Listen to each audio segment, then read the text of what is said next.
ওই মানুষগুলোকে যখন জান্নাতে ঢোকানো হবে, দুনিয়ার বুকে চলতে ফিরতে অন্তরে অন্তরে ঠোকাঠুকি লাগতো, অন্তরে অন্তরে তাদের মধ্যে নানান ধরনের ঈর্ষা চলে আসতো, না চাইলেও শয়তান তাদেরকে প্রভাবিত করতো। কিন্তু আল্লাহ বলছেন ওয়ানাযা'না মা ফি সুদুরিহিম, জান্নাতে ঢোকানোর পরে আমি রব্বুল আমিন তাদের জন্য ওপেন হার্ট সার্জারি করে দেব। ওই সার্জারি করে আল্লাহ কি করবেন? আল্লাহ বলছেন ওয়ানাযা'না, আমি দূর করে দেব তাদের জন্য। কি দূর করবেন? কাল্লিন ইখওয়ানা, তাদের ভ্রাতৃত্বের মধ্যে যে ধরনের ঈর্ষা ছিল আমি রব্বুল আমিন দূর করে দেব। ওই জান্নাতের একজনের আরেকজনের নিয়ামত দেখে জান্নাতের ভিতরে আর কেউ কাউকে প্রতিদ্বন্দ্বী ভাববে না। সব জান্নাতীরা ওই দিন ভাই ভাই হয়ে জান্নাতের ভিতরে থাকতে শুরু করবে। সুবহানাল্লাহ।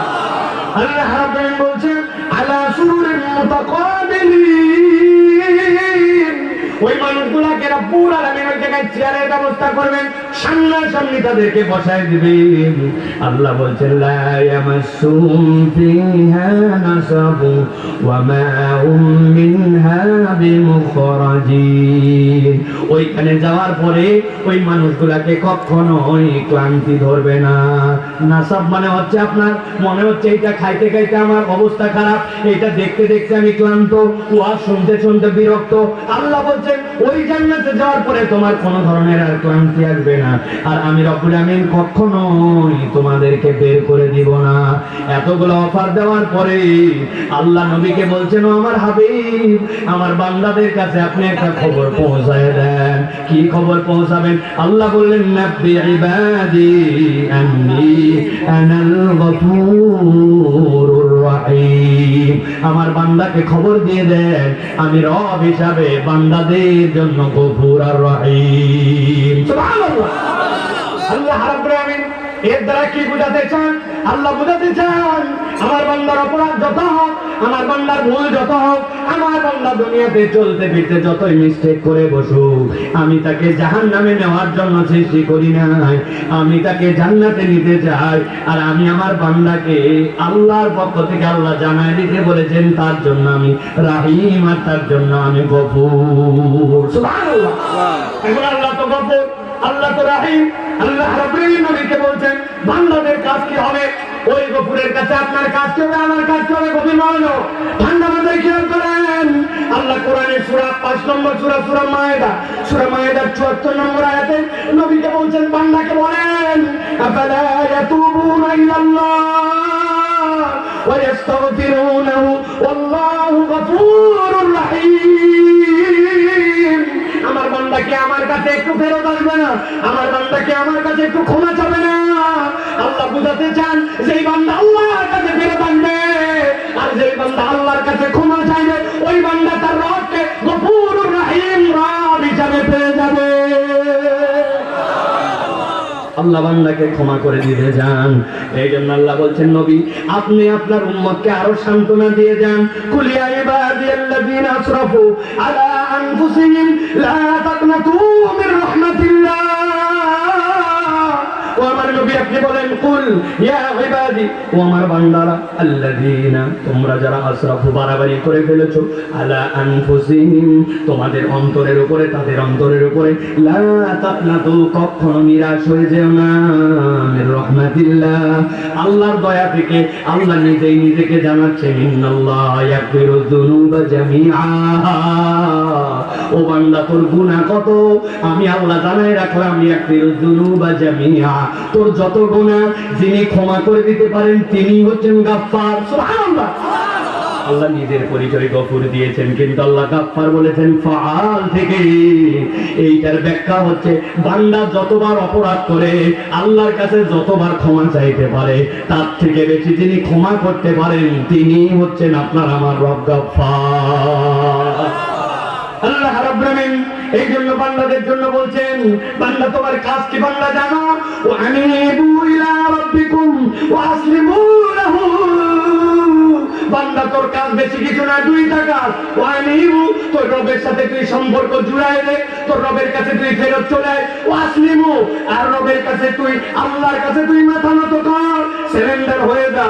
আল্লাহ বলছেন মিন ক্বাবলি আন ইয়াতিয়াকুমুল আযাব, আমার আযাব যদি চলে আসে তথা তোমার রূহ কবজের সময় যদি চলে আসে, এর আগ মুহূর্ত পর্যন্ত বান্দা যদি তুমি আল্লাহর কাছে ফেরত আসো আর তার কাছে আত্মসমর্পণ করো, আল্লাহ বলছেন তোমার সবগুলা কবুল। কিন্তু যদি তোমার কাছে ওই আযাব চলে আসে সুম্মা লা তুনসারুন, আর তোমার সাহায্য করার মতো কেউ থাকবে না। অতএব আল্লাহ বুঝাতে চান বান্দা বয়স মেপে অপেক্ষা করে কখনো আল্লাহর কাছে ফেরত এসো না। আল্লাহর কাছে অপরাধ হওয়ার সাথে সাথে যেই বান্দা ফেরত আসে আল্লাহ ওই বান্দার প্রতি রাগ করেন না, ক্ষমা করে দেন। এই কয়েকটা আয়াতের আলোকে আমরা ছোট্ট একটা সিদ্ধান্তে আসবো। আমি জানি, তারপরও আপনাদের কাছ থেকে জানার নিয়তে বলি যে আমরা আসলে জান্নাতে যেতে চাই না চাই না? জোরে বলার দরকার নাই, কিন্তু মুখ দিয়ে বলেন চাই না চাই না? চাই। 2 নম্বর জিজ্ঞাসা হচ্ছে জান্নাতে যেতে চাই, কিন্তু ছোট বড় জানা অজানা ইচ্ছায় অনিচ্ছায় আমাদের শয়তানের প্ররোচনায়, মানব শয়তানের প্ররোচনায় আমাদের জীবনে গুনাহ আছে না নাই? জিজ্ঞাসা করি আছে না নাই? এখন এই গুনাহ খাতা নিয়ে জান্নাতে যাওয়া যাবে তো না? তাহলে কি করতে হবে? আল্লাহর কাছে আমাদের ক্ষমা নিতে হবে, ঠিক না? আমি আপনাদের কাছে দ্বিতীয় পর্বে যেটা বলতে চাই, ক্ষমা আমরা সকলেই চাই, কিন্তু ক্ষমা প্রাপ্তির উপায় কি? কোরআন সুন্নাহর আলোকে স্পেসিফিক আমরা ক্ষমা চাই, কিন্তু ক্ষমা প্রাপ্তির উপায়টা কি? আমি আপনাদের কাছে সংক্ষিপ্ত সময়ে আজকে বলে দিতে চাই।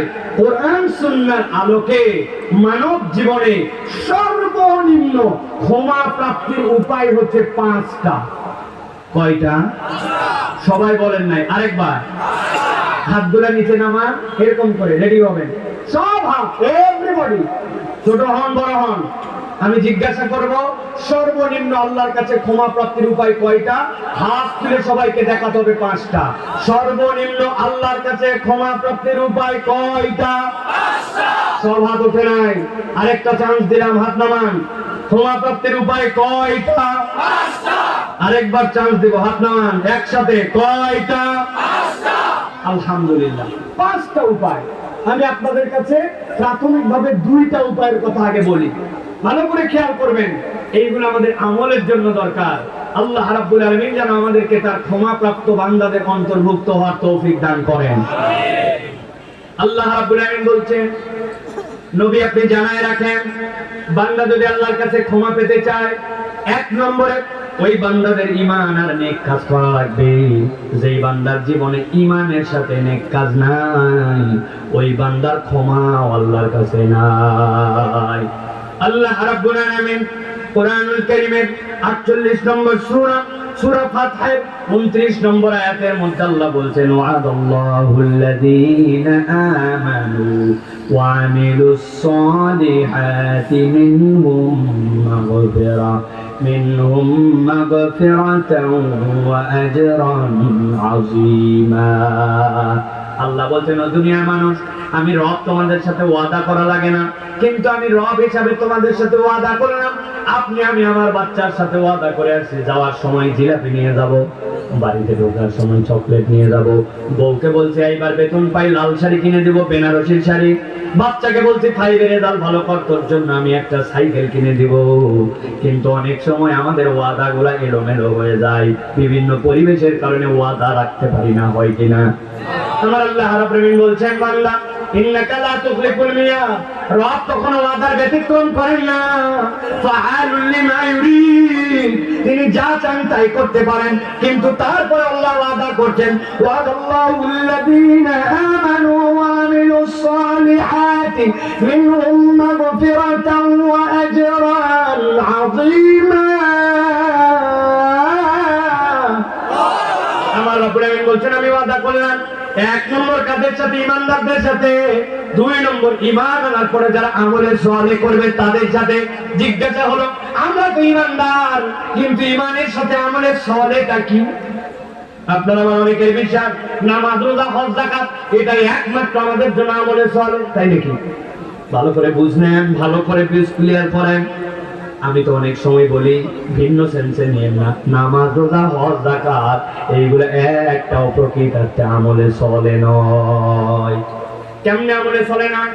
আপনার বাচ্চা ক্লাস 5-এ পড়ে স্কুলে তার ড্রেস আছে, সকাল 8:30 ঢুকতে হয়, প্রথম সময় দ্বিতীয় সময় বার্ষিক পরীক্ষা দিতে হয়, পরীক্ষায় পাস করতে হলে মিনিমাম 33 নম্বর পাওয়া লাগে, ঠিক না? ওই ছেলে স্কুলের ড্রেসও পরে না, সকাল 11টায় কোনোদিন যায়, কোনোদিন সকাল 10টায় যায়, ইচ্ছা মতো পরীক্ষা দিছে কিন্তু 33 পায় না। বুঝে থাকলে বলেন তো ওই ছেলে 5 থেকে 6-এ উঠবে? তার মানে কিছুদিনের তো মেলোমেলো করলে স্কুল থেকেই বাইর করে দিতে পারে। আপনি যদি ইসলামকে স্কুল মনে করেন, নবী বলছেন বুনিয়াল ইসলাম আলা খামসিন, ইসলামটাও 5টা বেনার উপরে প্রতিষ্ঠিত আছে। 1 নম্বর শাহাদা, 2 নম্বর সালাত, 3 নম্বর রোজা, 4 নম্বর যাকাত, 5 নম্বর হজ। আপনার জন্য আল্লাহ রাব্বুল আলামিন এইগুলা ডিউটি দিয়েছেন, এইগুলা যার উপরে ফরজ হবে তাকে করা লাগবে। এখন আপনি নামাজ পড়েন না কিন্তু আপনার ঈমান ঠিক আছে, কথা বলেন আছে কি? এরকম লোক এলাকায় আছে না ভাই? আমি তো বলি তুমি স্কুলের মধ্যেই নেই বেটা, ঈমান তো অনেক পরের কথা, ঠিক না? তাহলে যেই কাজ না করলে আপনার নাম স্কুলে থাকে না, ওই কাজ কেবল একমাত্র ভালো কাজ কেমনে হয়, ঠিক না?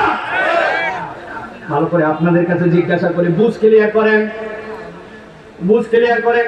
পাকিস্তানে এক ওস্তাদ তার ছাত্রকে জিজ্ঞাসা করছে, বাবা এতদিন আমি পড়াতাম, তুমি আমার কাছে প্রশ্ন করতে আমি উত্তর দিতাম, আজকে তোমার কাছে প্রশ্ন করব, একটা দিকে এতদিন কি পড়ালাম তোমার উত্তর দেওয়া লাগবে। যত মিডিয়ার লোকেরা আছেন এখানে তো কয়টা মানুষ, এইটা আপনাদের জন্য স্মরণ করার ইচ্ছি, এটা আলাদা করে সাইজ করে পুরো দুনিয়াতে এটা আলাদা করে দিবেন, ডলার কামাইয়ের জন্য নয়, দিন প্রচারের জন্য, অন্তত এটা মাথায় রেখে। পাকিস্তানের ওই শিক্ষক ছাত্রকে বলছে, বলো তো বাবা নামাজ পড়ে না কারা দুনিয়ায়, তোমার দৃষ্টিতে বলো। ওই ছেলে খানিকক্ষণ চিন্তা করে বলছে, ওস্তাদ দুনিয়াতে নামাজ আমার যতটুকু মন বলে 3 শ্রেণীর লোক পড়ে না। বলছে প্রথমটা বল। বলছে প্রথম দুনিয়াতে যারা পাগল অথবা অজ্ঞান এরা নামাজ পড়ে না। পাগল নামাজ পড়ে, পড়লেও এলোমেলো পড়ে, ঠিক কিনা? অজ্ঞান লোককে নামাজ পড়ে। দারুণ উত্তর দিছিস তো বাবা, 2 নম্বরটা বল। বলছে 2 নম্বর ওস্তাদ, এই দুনিয়ার বুকে তারা নামাজ পড়ে না যারা এই দুনিয়ার বুকে মৃত। মরা মানুষ নামাজ পড়ে? মরা মানুষের উল্টা নামাজ পড়া লাগে, ঠিক না? বলছে দারুণ উত্তর দিয়েছিস বাবা, এবার 3 নম্বরটা বল। বলছে ওস্তাদ 3 নম্বর হচ্ছে দুনিয়াতে যারা অমুসলমান তারা নামাজ পড়ে না, ঠিক না? এবার 1 নম্বর বলেন তো, নামাজ পড়ে না কারা? পাগল অথবা অজ্ঞান, বলতে হবে সবাইকে, বলেন। 2 নম্বরে নামাজ পড়ে না কারা? মৃত। কারা? 3 নম্বরে নামাজ পড়ে না কারা? মুসলমান। এবার একজন ব্যক্তির মুখ বন্ধ থাকবে না, আমি জিজ্ঞাসা করব অনলাইন সহ দুনিয়ার যে যেখান থেকে শুনবেন কিয়ামত পর্যন্ত সকলের কাছে জিজ্ঞাসা, বলেন তো আমরা কি যারা কথা শুনতেছি আমরা কি অজ্ঞান অথবা পাগল? বললেন না, অজ্ঞান অথবা পাগল। আমরা কি মৃত? আমরা কি অমুসলমান? খাইসে গেছে। আপনারা আপনাদের উত্তর দিয়ে দিয়েছেন, আমরা মৃত না, অজ্ঞান না, অমুসলমানও না। একজন কালকে চাই নামাজ পড়িস না কেন, তুই কি মরা? বলছে বললে হবে নাকি? পাগল আর আমি কি জন্য পাগল হবো? মুসলমানের বাচ্চা, তুমি পাগল না, অমুসলমান না, অজ্ঞান না, নামাজ পড়ো না কেন? কথা ঠিক না? হিসাব বরাবর করে নেন। আল্লাহ বলতেছেন আমি ক্ষমা করে দিতে চাই, কিন্তু ঈমানের সাথে নেক আমল লাগবে। আর নেক আমলের বেজ হচ্ছে আপনার সালাত। যার জীবনে সালাত নাই তার জীবনে কিচ্ছু নাই, ঠিক না? অনেকে আমাদের কাছে বলে, হুজুর কোন শ্রেণীর মুসলমান ভালো মুসলমান বলেন তো? নামাজ পড়ে না কিন্তু সব এই করে, আর নামাজ পড়ে এই করে না। কোন শ্রেণীর মুসলমান? কি মনে হয় নামাজ পড়ে কিন্তু সুদ খায়, ঘুষ খায়, মিথ্যা কথা বলে? আরেকজন নামাজ পড়ে না, মিথ্যা কথা বলে না, সুদও খায় না, মানুষের সাথে ভালো ব্যবহার করে। কোনটা ভালো মুসলমান? এই যে দেখেন, এটা যদি একটা ব্ল্যাকবোর্ড হয়, আমি যা বলবো উত্তর দিবেন। এই যে একটা শূন্য লিখছি, মান কত? আরেকটা শূন্য দিছি, মান কত? আরেকটা শূন্য দিছি, মান কত? এবার একটা 1 দিছি, এই পারে 1, এর পিছনে আছে 3টা শূন্য, মান কত? বুঝে বলেন, পেছনে যদি 50টাও শূন্য দেয় মান কত? জানি একটা শূন্য দিছি মান কত? 2টা, 3টা। ভালো করে মনে রাখেন, আপনার আমার আমল নামাতে ইমানের পরে আমল নামার প্রথমটা হচ্ছে সালাত। যার জীবনে সালাত আছে, ওই সালাতটা তাকে অকল্যাণ থেকে আজকে হলেও কালকে হলেও দূর করবে। কিন্তু যার সালাত নাই, আপনি যত ভালো মুসলমান সাজার চেষ্টা করেন, আপনার জীবনে এক নাই। ঠিক না? তাহলে আল্লাহ রাব্বুল আলামিন ক্ষমা করে দিতে চান। আল্লাহ বলছেন ইমানের সাথে নেক আমল লাগবে। নেক আমল মানে নামাজ, রোজা, হজ, যাকাত একমাত্র নয়। আপনাকে ওইটা আপনার বেসিক, ওইটা না থাকলে তো আমার ঈমান নাই, ওইটা না থাকলে আমার ইসলাম নাই। তাহলে আপনার আমার নেক আমলগুলা কি? আপনাকে আমাকে নেক আমল করার জন্য চেষ্টা করতে হবে। নবী যে এগুলা ইনস্ট্রাকশন আমার জন্য আপনার জন্য দিয়ে গেছেন, এর অন্যতম হচ্ছে আল্লাহ নবী বলছেন লিল মুমিনি আলাল মুমিনি সিত্তু ফিসাল।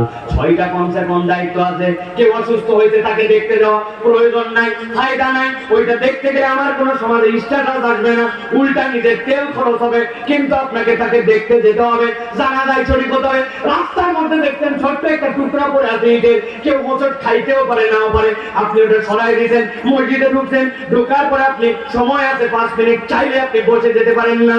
আমি 2 রাকাত তাহিয়াতুল মসজিদ করেছি, 2 রাকাত আমি ফজর নামাজ পড়েছি। এরপরে আমি বসে গল্প করতে পারি না, সুবহানাল্লাহি ওয়া বিহামদিহি সুবহানাল্লাহিল আযীম করি। ধান লাগাই যখন, তখন আমি এই কাজ করি। আমি মোটরসাইকেলে যাচ্ছি, গাড়িতে বসে আছি, আমি আমার ওজিফা করি। নামাজের পরে চলতে ফিরতে মানুষের জন্য কল্যাণ করি। কিছু না পারলেও যাকে দেখি তার সাথে হাসি মুখে কথা বলি। আর আমার মুখ দিয়ে আমি গালিগালাজ করি না, মিথ্যা কথা বলি না, মানুষের সাথে অন্তত হাসি মুখে কথা বলি। একজন একটা রিক্সা খুঁজে পাচ্ছে না, আপনি একটু রিক্সাটা আগায় দিয়েছেন। একজন মালটা উঠাতে পারছেন, একটু ধরে দিয়েছেন। মুরব্বী একজন মুরব্বী সম্মান করার যোগ্য, তিনি, তাকে আপনি সম্মান করে সালাম দিয়েছেন। একজন ছোট, তাকে আপনার স্নেহ প্রদর্শন, আপনি স্নেহ করেছেন। এই যে খুলুকে হাসান আপনার আমার জীবনে, এইগুলা প্রত্যেকটাই বান্দার জীবনে নেক আমল। আল্লাহ বলেন ঈমানের পরে বেসিক কাজগুলো পালন করার পরে যেই বান্দা এই নেক কাজগুলো করবে, আল্লাহ রাব্বুল আলামিন অটোমেটিক করে বান্দাগুলোকে maaf করে দিবে। জিওয়ায়েরা, 2 নম্বরে আল্লাহর কাছে যদি আপনি ক্ষমা পেতে চান, তাহলে আল্লাহর কাছে আপনাকে ক্ষমা চাওয়া লাগবে। কি বলছি? ক্ষমা চাওয়া লাগবে। আল্লাহর কাছে ক্ষমা না চাইলে আল্লাহ ক্ষমা করেন না। দেখেন তো কোরআন কি বলতেছে আমাদেরকে।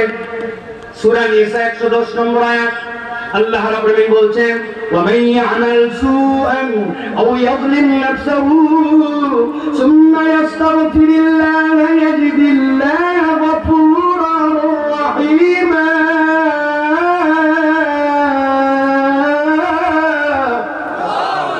আল্লাহ বলছেন এই দুনিয়ার মানুষ ঠান্ডা মাথায় বোঝো, আমার নবীকে দিয়ে তোমাদেরকে কি শিখাচ্ছে।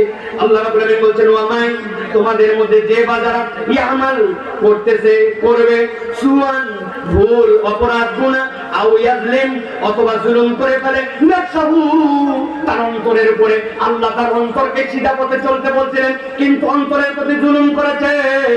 আল্লাহ বলছেন ঘাবড়ায় যেও না, সুম্মা ইয়াস্তাগফিরুল্লাহ, এরপরে যেই না ওই বান্দা আল্লাহর কাছে ইস্তেগফার করবে, ক্ষমা চাইবে, আমি রব্বুল আলামিন তার জন্য জানাই রাখলাম ইয়াজিদিল্লাহ গফুরুর রহিম। ওই বান্দা আল্লাহ রাব্বুল আলামিনকে নিশ্চয় দয়াশীল ক্ষমাকারী হিসেবে পেয়ে যাবে। সুবহানাল্লাহ। আল্লাহর কাছে আপনাকে আমাকে ক্ষমা চাইতে হবে, ঠিক কি না? আমরা ক্ষমা চাই না, আল্লাহর কাছে আমরা ক্ষমা চাই না। ক্ষমা না চাইলে রব্বুল আলামিন বান্দাকে মাফ করেন না। এখন কথা হচ্ছে আমরা তো ক্ষমা অনেকে চাই, কিন্তু আমাদের ক্ষমা চাওয়াটাও, আমি সব জায়গায় এটা বলতেছি, ক্ষমা চাওয়াটাও স্বয়ং বেয়াদবি হয়। বোঝেন নাই না? বেয়াদবের মতো ক্ষমা চাই, হুজুর আমরা চাই না বেয়াদবের মতো। হ্যাঁ, আমি একটু দেখাই আপনাদেরকে, আমাদেরকে দেখান ফরজ আমাদের মধ্যে। এই যে একটু আগেও নামাজ পড়লাম, আসসালামু আলাইকুম ওয়া রাহমাতুল্লাহ, আসসালামু আলাইকুম ওয়া রাহমাতুল্লাহ।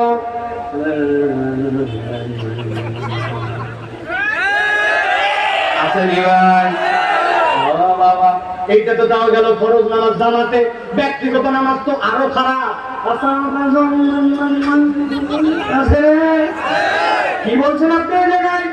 আপনি বলছেন রব্বানা আতিনা ফিদ দুনিয়া হাসানা, অথবা বলছেন রব্বানা যালামনা আনফুসানা, তাই তো না? কিন্তু বলার ধরনটা কিরকম, কি হিসাবে আদব? আমি একটু দুইটা উদাহরণ দেই। আপনার এলাকার চেয়ারম্যান সাহেবের কাছে একজন বয়স্ক ভাতার জন্য গেছেন মুরব্বী, কথা শুনে আমার দিকে তাকান। বয়স্ক ভাতা চাওয়ার জন্য মুরব্বী গেছে, চেয়ারম্যান সাহেবের সামনে যাওয়ার পর চেয়ারম্যানকে আসসালামু আলাইকুম চেয়ারম্যান সাহেব, আমার বয়স 70 বছর হয়ে গেছে, আমাকে তার কাজ কাম করতে পারি না, মেহরবানি করে আপনার এটা আমি বিশেষ বয়স্ক ভাতা দেবো, কাগজ পত্র দেয়, আমার এটা বয়স্ক ভাতা আমি চলতে মধ্যে ম্যানেজ করতে পারছিলাম। চেয়ারম্যান বলে ধরতে ব্যাক করে ধরতো, ঠিক না? বাদ দিলাম, চেয়ারম্যান সাহেব এলাকার মানুষ যেহেতু ভোটের চাহিদা আছে তার, আপনি এসপি সাহেবের কাছে কোনোভাবে গেছেন, আপনার ছেলের একটা চাকরি দরকার, আপনি এসপি সাহেবকে রাস্তাঘাট করেছেন, এসপি আপনার এলাকার দায়িত্বের মধ্যে আছে, আমার ছেলেকে পুলিশের মধ্যে দিয়েছে, আপনি মেহরবানি করে আগামীকালকে সকালে দরখাস্ত আমাকে চাকরির ব্যবস্থা করে দেবেন। এবং ধরে 3 দিন অন্তত হাজতে রাখবে, কথা বলে। আপনার চেয়ারম্যান লোড নিতে পারে না, আপনার ওসি লোড নিতে পারে না, আর আমল নামা গুনাহ খাতায় ভরপুর। আমি বেয়াদবের মতো আল্লাহর কাছে চাই, আমার আল্লাহর কাছে চাওয়ার আদব আমি শিখি না, ঠিক না?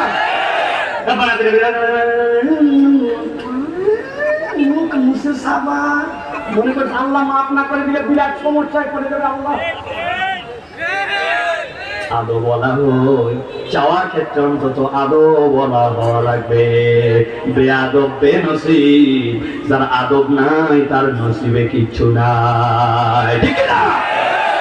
আল্লাহর কাছে হুজুর পাইছেন একটা, সাইফুল্লাহ বাচ্চার জন্য একটু দোয়া করবেন। সাইফুল্লাহ ভাই, আমরা 2 সাইফুল্লাহ বাবা, সাইফুল্লাহ ভাই দোয়া করবেন। ভাই আপনি দোয়া করবেন বলছেন, আমি দোয়া করতেও পারি নাও পারি, আমার দোয়া কবুল হতেও পারে নাও পারে, কিন্তু আপনার একটা সন্তান আছে 5 বছর 10 বছর 15 বছর বয়স, আপনি বুকে হাত দিয়ে বলেন তাহাজ্জুদের সময় উঠে আধা ঘন্টা সিজদায় পড়ে গেছেন, চোখগুলা যেন বের হওয়ার মতো অবস্থা। আই রব্বুল আমিন, ইমাম বুখারী তো এই দুনিয়ারই, আল্লাহ ইমাম মুসলিম এই দুনিয়ার, ইমাম আজম এই দুনিয়ায়, আমি অত দূর চাই না, কিন্তু আমার সন্তানকে তাদের মতো নেককার বানাতে চাই আল্লাহ। তুমি না বলছো আই রব্বুল আমিন তুমি দিবা, প্রথম আসমানে আসো, আমার বাচ্চাকে তুমি দিবা না কেন? কানতে কানতে কানতে কানতে যাই না, আমার হৃদয় বলছে 10 মিনিট হাত তুলতে তুলতে হাত থরথর করে কাঁপতে শুরু করছে। তারপর আল্লাহকে বলছে আল্লাহ জালালুল ইকরাম, তুমি দিবে না কেন?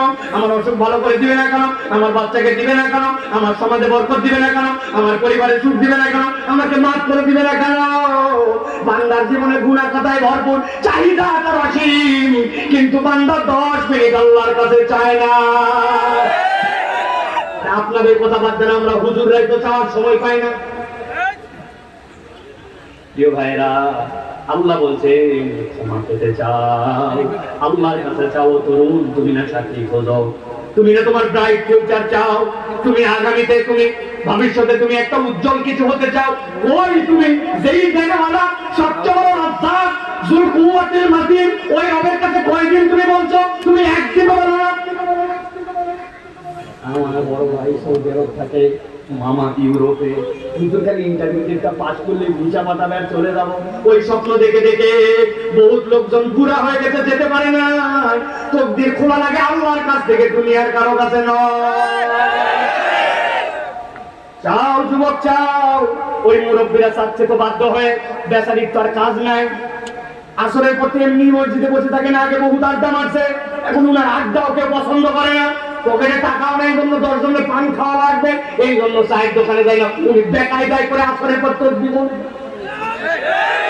আর তোমার আমার হাতে অপরন্ত অবসর, যা ইচ্ছা তাই করতে পারে, ওই মোবাইল চালাতে পারে না, মুরব্বী জন্য দেখতে পারে না, তাছাড়া উনিও ঠেলতো, উনি বেকায়দায় করে বাটন মোবাইল, আর তুমি আমি কায়দায় করে আমার মোবাইল, ওইগুলা সব থাকার পরে আমি আল্লাহকে ডাকি, আল্লাহর দিকে আমি সারা দিয়ে দিছি।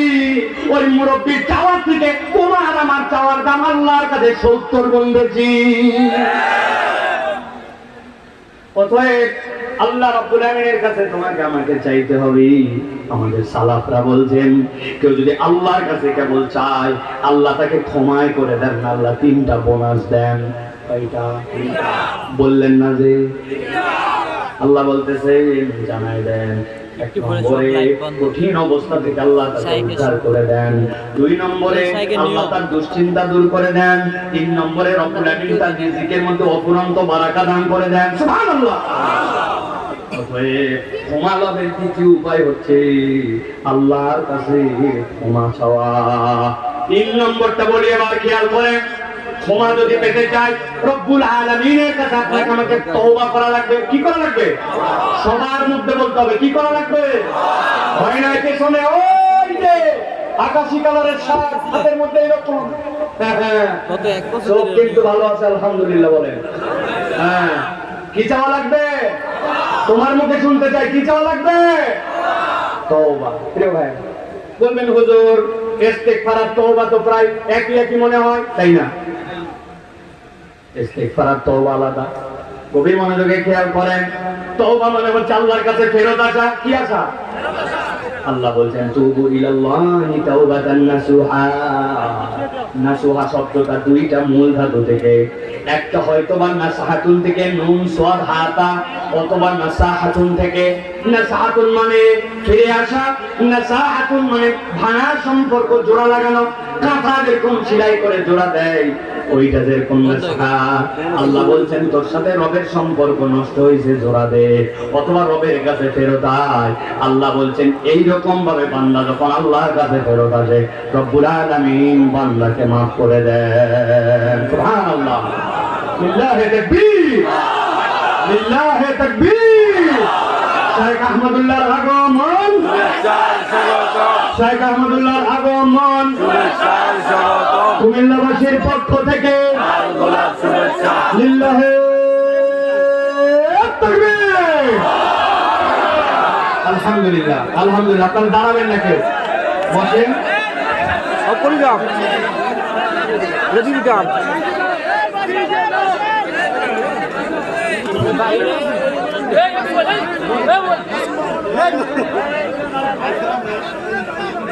আলহামদুলিল্লাহ বলেন। আলহামদুলিল্লাহ। সবাই বসে পড়েন।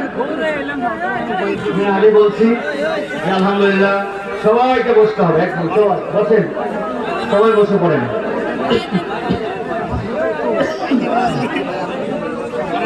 আপনাদের সামনে কথা বলবেন, আমি আর একটু সময় নষ্ট করবো না ইনশাআল্লাহ। প্রিয় ভাইয়েরা, আমি যেটা বলছিলাম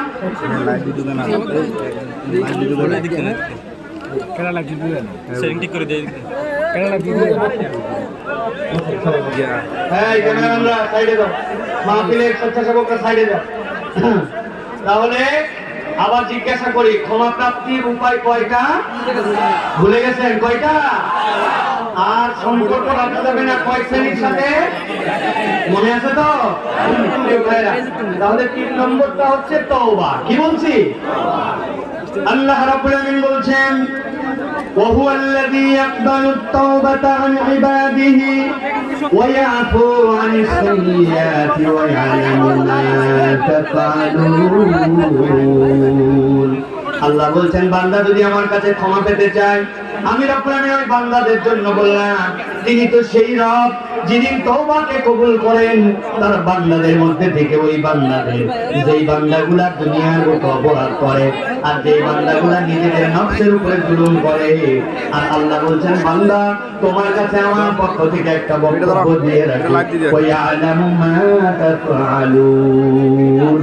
তিনি যা তোমরা করো সব বিষয়ে খবর রাখেন। আল্লাহ সব খবর রাখেন, কিন্তু আল্লাহ সব মাফ করে দিতে চান।